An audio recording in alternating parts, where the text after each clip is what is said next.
my favorite part in chemistry is the branch of thermodynamics that deals with the heat absorbed or produced by a chemical reaction. And you know that a chemical reaction can be either exothermic that release energy or endothermic that absorb energy.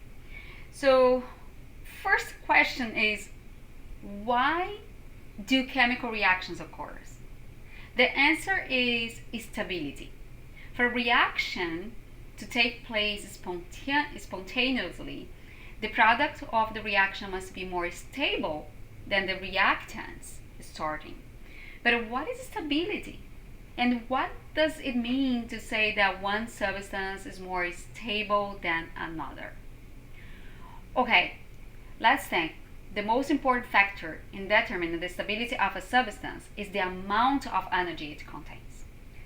Highly energetic substances are generally less stable or more reactive, while less energetic substances are generally more stable and less reactive. We will explore some different forms of energy in this chapter focused on thermochemistry, which is the absorption or releasing of heat that accompanies a chemical reaction. And so if you're talking about this, the first thing that we need to think is energy. So even though chemistry is the study of matter, energy affects matter, right? So energy is the capacity of or potential to do work or transfer heat. Work is a force acting on an object over distance. Energy used to cause an object that has mass to move. And heat is the transfer of thermal energy. So energy used to cause the temperature of an object to rise. Energy can be changed between objects through contact, for example, through collisions. You can think of energy as a quantity an object can possess, or as a collection of objects. You can think of heat and work as the two different ways that an object can exchange energy with other objects. So we have different forms of energy, and one of the most important here is the kinetic and potential energy. So potential energy is the stored energy that we have in chemical bonds, for example. It's the energy an object possesses by virtue of its position or chemical composition. It's like the food you eat. So when you eat food, what happens? Happen is you have energy to transform that energy and kinetic energy. So you can walk. So that is motion of particles. So kinetic energy is the energy an object possesses by virtue of its motion. And we have thermal energy, which is the energy associated with the temperature and is a form of kinetic energy and is related to temperature. This electrical and potential energy over here depends on the Coulomb constant, the charge, and the distance of separation. So we're going to talk more not in details over here, because here the most important part is to understand the concept, the difference between potential energy and kinetic energy over here. So here we have a high potential energy in this first picture here, where the girl is on her bicycle, and then she come down over here. So it start decreasing potential energy and increasing kinetic energy. So let's think about food that you ate. So you eat because you need energy, right? Of course, some people would say that I eat because I love food, but it's a necessity. You need energy. So when you start moving, like can be talking, thinking, walking, running, working, you start spending those energy. So the food that you ate is the potential energy. So we have energy in your body, and then you start working. So your movement. So that is motion of particle. That is kinetic energy that convert this potential and kinetic. So you can have energy to walk, to run, to think, and to work, right? So that is the way. So we have many forms of energy, like mechanical, and we have chemical, we have electrical. So energy capacity. So it's energy is capacity to do work. We know that we have kinetic energy, potential energy. What's chemical energy? Chemical energy is associated with position of electrons and nucleus.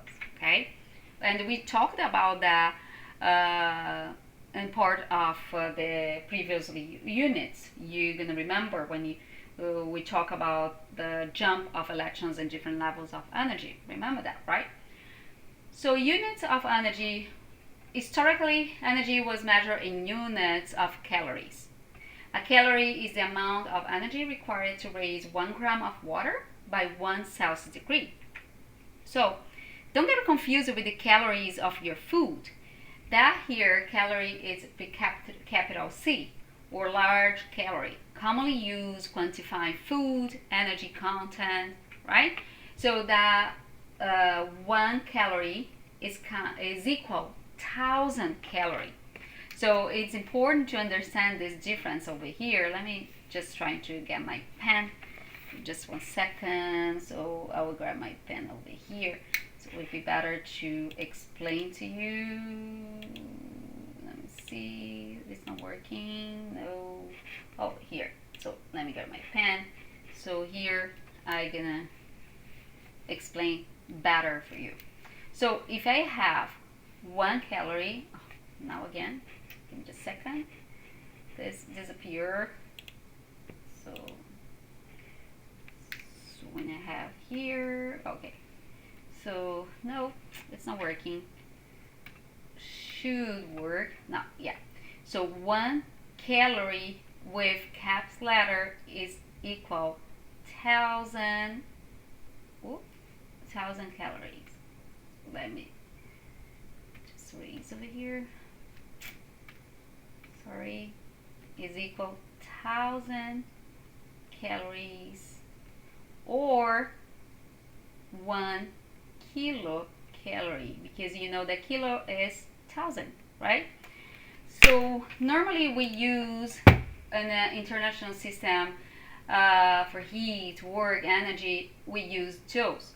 Joule is defined as the amount of energy used when a force of 1 Newton moves an object 1 meter. It's named in honor of the English physicist James Prescott Joule. 1 calorie is 4.184 joules. Okay, so it's important to understand the units that we're gonna use over here. Don't get confused with 1 calorie with the caps letter with the calorie that we work and the energy. Okay. So thermodynamics is the study of energy and its interconversions. The first law of thermodynamics is the law of conservation of energy, right? So when a chemical energy is in a broken bond is released, it won't be created or destroyed. Heat is so will just be converted in another energy. Okay, so that is conserved. We can change form, like heat energy that involves when the chemical reaction happens. Can be come from broken bonds, but will be converted in another type of energy.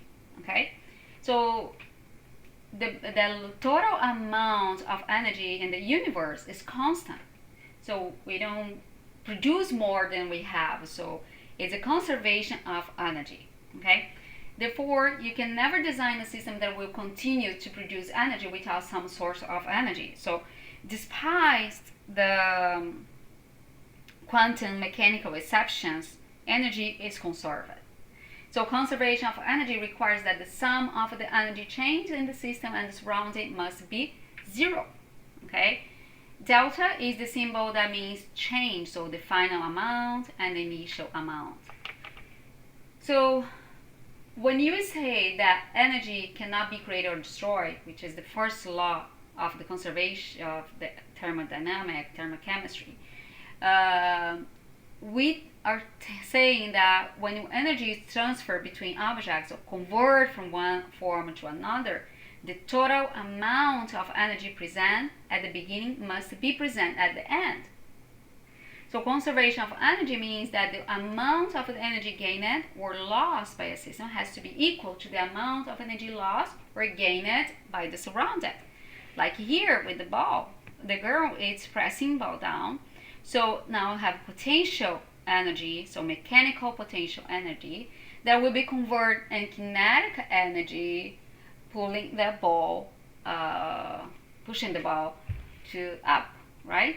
So the law of conservation of energy during a chemical or physical change, energy can be neither created or destroyed, although its form can change.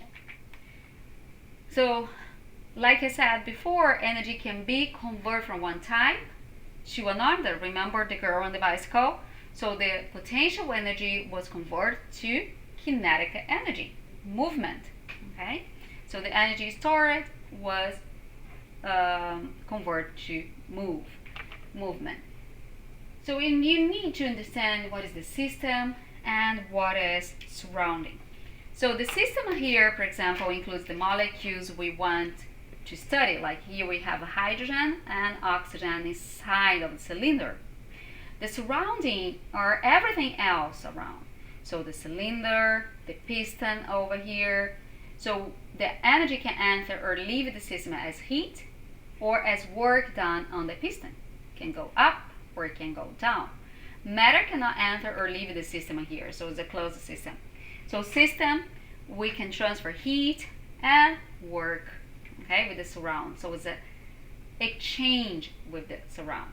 So thermal energy is a type of kinetic energy associated with the random motion of atoms and molecules. Again, we are talking about motions, okay? Temperature is the quantitative measure of hot or cold. When I say it's hot outside, so we need to quantify that. We are working with science. So we need to quantify. And how are we going to quantify? Using the temperature. When the molecules are fast moving, so what do you have? A high thermal energy because they are fast, right? So we have a hot temperature. So it's hot. It's low moving molecules, so we have low thermal energy.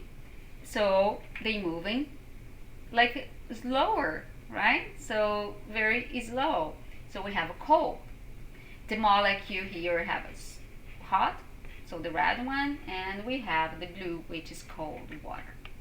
So heat is the transfer of thermal between two bodies at different temperature. Heat flow, a redundant term but only commonly used, increase the thermal energy of one body and decrease the thermal energy of the other. When two substances are placed in contact, thermal energy will always flow from the high temperature substance to the low temperature substance. Heat flow will continue until both substances are at the same temperature. We call thermal equilibrium, like in this example over here. So we have hot and we have cold. So the transfer will be from the hot to the cold. That is be spontaneously, okay? So then they get a contact, so the transfer will be happen until they get the same temperature over here. So the same average kinetic energy.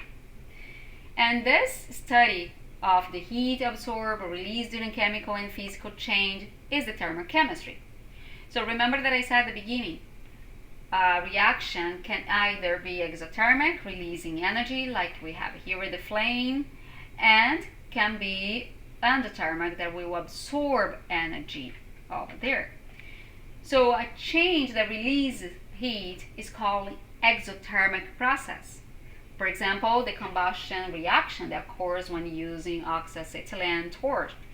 So we're gonna have heat, so we are releasing heat. Or a change that absorbs heat is an endothermic process. And the heat that we use kill to represent heat is positive. So the reaction, a cold pack used in treat muscle strains that will exchange heat with your body, right? Or the ice over here that is absorbing heat to change the state. So, and this it's important to understand the difference between heat and temperature. So heat is the exchange of thermal energy between a system and surrounding, while temperature is the measure of thermal energy with a sample of matter. And this is how thermometers work. So when two substances are at different temperature and placed in contact, heat flows from the hotter to the cooler one, right? This continues until both reach the same temperature. Remember that I talked about the thermal equilibrium? So that is the principle what makes thermometer reliable. They reach equilibrium with whatever they measure. It can be the air around the thermometer or inside of a reactor, measuring the temperature of a solution or the reaction. Okay? The internal energy that we have with the substance is the sum of kinetic and potential energy, okay, of all the particles that compose of the system. The change in the thermal energy of a system only depends on the amount of energy in the system at the beginning and the end. So a state function is a mathematical function whose result only depends on the initial and final conditions. This is why here and the internal energy change will be equal the internal energy of the products minus the internal energy of the reactants. So in accord with the law of conservation of energy, the total amount of energy in the universe is constant. So the conservation of energy requires that the sum of the energy change in the system must be equal to the energy surrounded, must be zero. Okay, so if you sum of both, the total must be zero. So the relationship between the change in internal energy, heat, and work is summarized in the first law of the thermodynamics. So that the variation or the change in internal energy will be the sum of work and heat. And the energy can be transported in the system, resulting in increasing internal energy. So the system will absorb, so it will be positive, like here in the ice, so that will be the positive one, or can be negative, so that when they release energy, okay, because they're decreasing internal energy. Okay, remember the ice is absorbing heat, so they're increasing internal energy because they're absorbing energy. So the surround do work on the system, but energy can also be transferred, like in here in the heat, so they are releasing heat. So the internal energy is decreasing. Okay, this is important to understand. So when the system gains thermal energy with positive, the system loses thermal energy. When work will be negative, right? When the work done on the system, so then we have positive. But when work done by the system, so it will be negative, like the fire. So they are giving away the heat. Okay, so the change in internal energy. So yeah, internal energy also can be represented by E. Okay, so delta E will be the change in internal energy. To understand better what is the state of function, let's look to this mountain over here. So we have two trails to reach the top. So the long and winding, or short but steep. Regardless of the trail, when you reach the top, it will be 10,000 feet above the base. So this state of function, change in altitude depends only on the difference between the initial and final values that we have over there, not on the path taking. Okay, and we have the energy diagram. So when you have the system, it's losing heat, so it's giving away the heat, so energy will flow from the system to the surrounding. So the energy in the system will be negative, like we have with the fire. So when you have, see that the energy will go from the reactants to the product. When you have the surround is giving heat to the system, the system is absorbing energy like the ice. so will be positive. Okay, so this is just to highlight this part. When you have heat, when we talk about heat, we have something that we call heat capacity of a body of matter. Is the quantity of heat that absorb or release when they experience a temperature change of 1 Celsius degree. The heat capacity is an extensive property, and it's important to understand. Let me grab another pen over here. Oh, sorry. Imagine if I have a cup of water here. Okay, so I have water, and in this side, what I have is a swimming pool. Okay, full of water in a sunny day. Okay, so we have a swimming pool over here, so a lot of water over here. So this one over here will warm up faster than the water in a swimming pool because I have more quantity in the swimming pool, right? So that is heat capacity. So we have the heat by the delta T. So the heat capacity of a large cast iron pan is greater than the heat capacity of a small cast iron pan. And it's important to understand that. So the quantity here will matter, right? But this is why when chemistry, we're going to work with the specific heat capacity, which commonly called specific heat is the quantity of heat required to raise the temperature of 1 gram of a substance by 1 Celsius degree.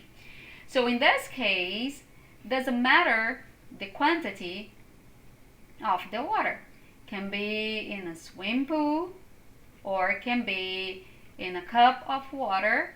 So if you both have water, same substance, they will have the same specific heat capacity because we are divided by the mass. Okay, so this part here is good to explain why when you go to the beach, like in a very sunny day in the morning, like at 12 for example, and you are walking in the sand and say like I can barely walk in the sand because it's so hot. But when you get to the water, you feel the water remain colder even in scorching summer noon. Why? Because the sand has a lower heat capacity.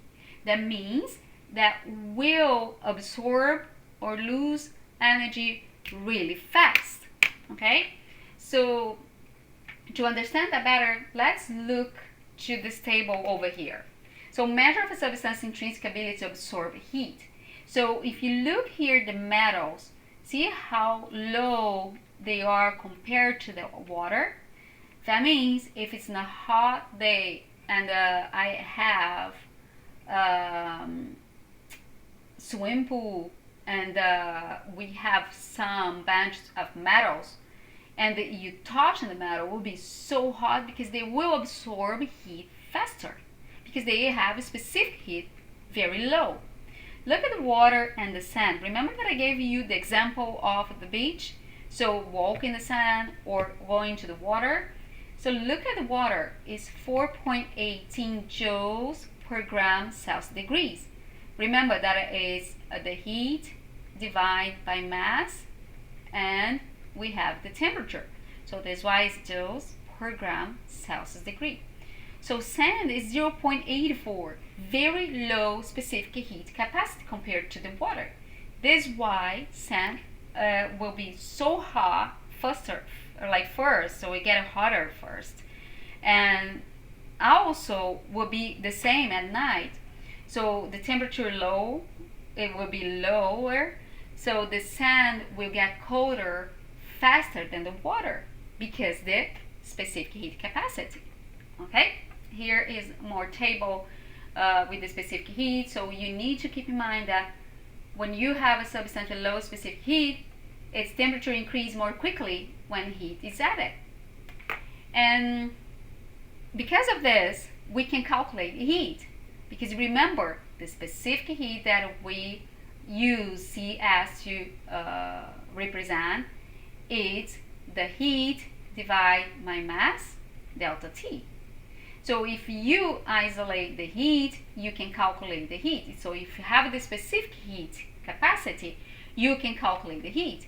If you have both and the temperature, you can calculate the mass. If you can, you can work with the formula.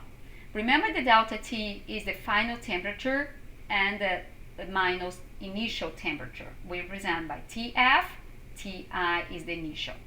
If a substance gains thermal energy, so the final temperature will be larger than this initial temperature, it will be positive.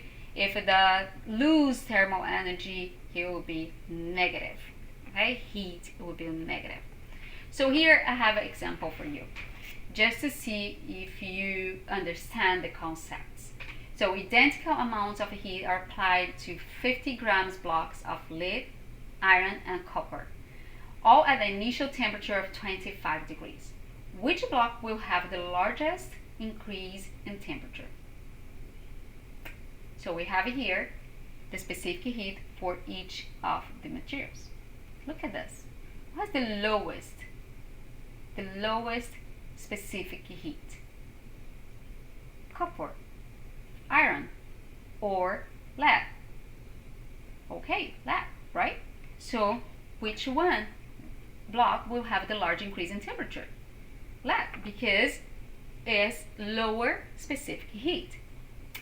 For now, that's it. That's all. Don't forget to watch the second video, where I will solve some problems of heat with you. So you can calculate heat, or you can calculate final temperature. Don't lose that. So that's it.